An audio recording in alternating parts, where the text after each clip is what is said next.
మీ అందరికీ కూడా మన ప్రభువు రక్షకుడైన యేసుక్రీస్తు వారి నామంలో వందనములు.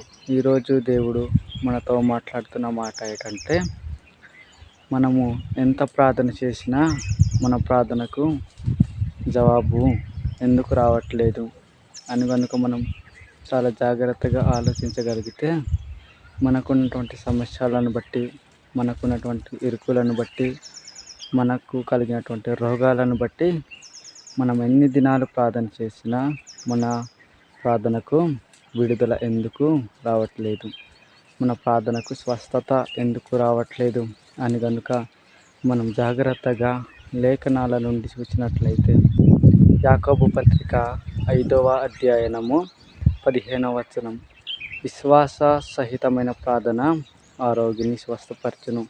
నిజమేనండి, మనకున్నటువంటి సమస్యలను, మనకున్నటువంటి ఇరుకులను బట్టి, మనకున్నటువంటి రోగాన్ని బట్టి మనకు జవాబు రాకపోవడానికి గల కారణము మనము ఆ విశ్వాసం ద్వారా ప్రార్థన చేయడం.